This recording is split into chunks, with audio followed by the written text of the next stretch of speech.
Praise the lord. పునరుద్ధానుడైన యేసుక్రీస్తు నామములో మీ అందరికీ నా శుభాభివందనాలు. బాగున్నారా? యేసయ్య మీ అందరినీ ఆశీర్వదించును గాక. అనుదిన వాత్సల్యత అను నేటి వాక్య ధ్యానాంశాన్ని ఈ ఉదయకాలం ధ్యానించుకుందాం రండి. పరిశుద్ధ బైబిల్ గ్రంథంలో నుంచి 2వ రాజులు గ్రంథం 20వ అధ్యాయము 5వ వాక్య భాగంలో 4వ లైను నేను చదువుతాను. వీలైతే బైబిల్ తెరిచి వాక్యాన్ని గమనించండి. నీవు కన్నీళ్లు విడుచుట చూచి తిని, నీ ప్రార్థన నేను అంగీకరించి ఉన్నాను, నేను నిన్ను బాగు చేసేదను. యేసయ్యకి మహిమ కలుగును గాక. ప్రియమైన దేవుని పిల్లలారా, దైవజనమా, ఈ వాక్యం వింటున్న మీతోనూ మీ కుటుంబాలతో ప్రభు ఈ ఉదయకాలం ఒక చక్కటి మాటను మీ జ్ఞాపకం చేస్తున్నాడు. ఈ మాట వినగానే నీ కళ్ళల్లో నుంచి నీళ్లు కారుతున్నాయి కదూ. ఈ వాక్యాన్ని చదవగానే ఏదో తెలియని ఆనందం నీ హృదయంలో పుట్టుకొస్తుంది కదూ. ఎస్, అవును బిడ్లారా. ఈ రోజున భూ ప్రపంచంలో ఎంతో మంది కన్నీళ్ళ మధ్యలో కాపురం చేస్తున్నారు. ఎంతో మంది రోగాల మధ్యలో కాపురం చేస్తున్నారు. ఎంతో మంది అప్పులతో కాపురం చేస్తున్నారు. ఎంతో మంది అసమాధానం లేక వాటి మధ్యలో కాపురం చేస్తున్నారు. ఎంతో మంది ఏం చేయాలో అర్థం కాక సతమతమైపోతూ ఉన్నారు బిడ్లారా. ఎందుకో ప్రభు నిన్నే ప్రేమించి, ఈ వాక్యం వింటున్న నీ కుటుంబాన్ని ప్రేమించి, నీ పేరేంటి? ఋతుమా.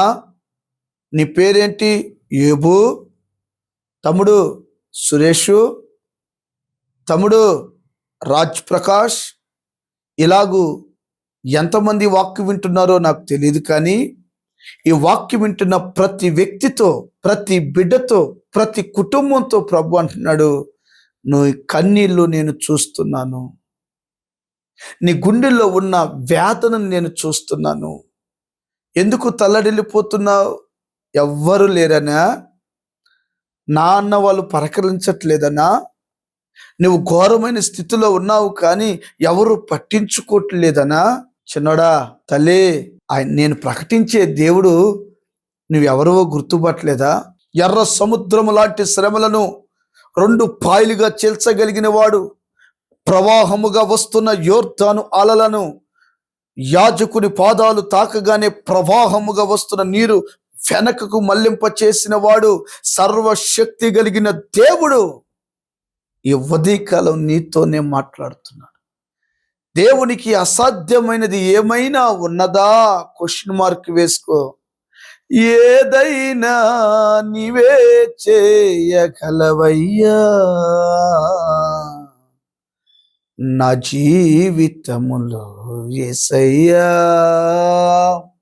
సాధ్యము కాని వాటిని, నేను నమ్మలేని వాటిని నీవే చేయగలవయ్యా, నా యేసయ్యా. ఏదైనా చేయగలడు, కథ మొత్తం మార్చగలడు, నీ కన్నీళ్లు తుడచగలడు, నీ పరిస్థితులు తారుమారు చేయగలడండి. ఇంతకీ ఇక్కడ జరిగిన సందర్భం ఏంటి? అతగాడి పేరు హిజ్కియా. ఇతను ఒక రాజు. ఏవండి, ప్రారంభంలో బాగానే ఉంటాం, కానీ కాస్త స్థితి మారినాక గతి మర్చిపోతూ ఉంటాం. ఈ రోజున అదే అప్పుడప్పుడు నేను వాక్యంలో తరచుగా చెప్పే మాట. చింతకాయలు అమ్ముకునే ఆమెకి అమెరికా వెళ్ళి ఆనందంగా గడుపుతూ ఇండియాకు వస్తే తన భర్తతో అంటుందంట, ఏవండి, ఆ ఏలాడే ఏంటి? ఆయన కిందకి మీద చూసన్నాడు, ఏమమ్మాయి, జ్ఞానం లేదా, బుద్ధి లేదా? ఒకప్పుడు అవేగా నువ్వు అమ్మింది. సో అవే. చూసారా? కాస్త స్థాయి మారే లెక్కే స్థితి మర్చిపోయి తల మీద గర్వము తాండమాడుతూ ఉంది. చాలా మందికి ఇప్పుడు ఎక్కడికి వెళ్ళినా చిన్న పెద్ద, గురువు, దైవం, భక్తి, దేవుడు, ఆ భయమే లేదు. ఎందుకో ప్రభు నీతో ఒకవేళ నేనైనా మీరైనా స్థాయి దేవుడు హెచ్చించినాక ఏదో ఒక గర్వంలో పడిపోయేవేమో. నాకేంటి అనే గర్వం, డబ్బుంది అనే గర్వం, అందముంది అనే గర్వం, ఆస్తి ఉంది అనే గర్వం, ఉద్యోగంలో శాలరీ ఎక్కువ అనే గర్వం. ఏ గర్వంతో నువ్వు ఉన్నావు? ఆ గర్వం వల్ల రోగం వచ్చిందా? ఆ గర్వం వలన పాపానికి దాసుడు అయ్యావా? గర్వం ఎక్కువై నెబుకద్నెజరు రాజు గడ్డి తినిపించాడు కదా. ఏవండి, ఈ రోజు నా గర్వం వల్ల నువ్వు ఏమేమి పోగొట్టుకున్నావు, మరణ స్థాయిలో నువ్వు ఉన్నావేమో నాకు తెలీదు. 2 చేతులు దండం పెట్టి, ఈ సమస్య నుంచి నన్ను విడిపించని తగ్గించుకొని ఆయన పాదాల దగ్గర కూర్చొని, ఈ అప్పులు తీర్చు ప్రభువా, నేను తగ్గించుకుంటున్నాను. ఈ సమలో నుండి నన్ను బయటికి తీసుకురా ప్రభువా, నా తప్పులన్నీ క్షమించని తగ్గించుకో. ప్రవక్త వచ్చి చెప్పాడు, నువ్వు చనిపోతున్నావని. ఎప్పుడైతే ఆ మాట చెప్పగానే గజ గజ గజ వణికిపోయి ఆ గోడ తట్టు తిరిగి దేవాలయాన్ని చూస్తూ దేవుని సన్నిధిలో మోకరించి, అయ్యా నన్ను క్షమించు, కనికరించని ఎప్పుడైతే హిజ్కియా ప్రార్థన చేశాడో, మరలా అదే ప్రవక్తకి దేవుడు చెప్పాడు, తిరిగి వెళ్ళో, నా కుమారుడు హిజ్కియా కన్నీళ్లు కారుస్తున్నాడు, రోదన చేస్తున్నాడు. నువ్వు దాటెళ్ళు 15 సంవత్సరాలు నీకు ఆయుష్ పొడిగిస్తున్నానని చెప్పు. అర్థం కావట్లేదా నీకు? నీ రోజున నా దేవుడు ఎవరు అర్థం కావట్లేదా? నా దేవుడు ఎట్టి కార్యాలు చేయగలడు? మరణము ఆయన చేతుల్లో ఉంది, నీ ఆశీర్వాదం ఆయన చేతుల్లో ఉంది, నీ భవిష్యత్తు ఆయన చేతుల్లో ఉంది. దేవుని పిల్లలారా, మనము ఏ విషయంలో కన్నీరు కారుస్తున్నామో చూస్తున్న దేవుడు ఒక వ్యక్తి ఉన్నాడు. ఎందరో నిన్ను ద్వేషిస్తున్నారా? ఎందరో నిన్ను అవమానిస్తున్నారా? హిజ్కియా గర్వం మరణానికి దారితీస్తే తగ్గించుకొని ఎప్పుడైతే ప్రార్థన చేశాడో, ఏమండి, దేవుడు గొప్ప కార్యాలు చేశాడు. వినయముతో కూడిన ప్రార్థన చేశాడు.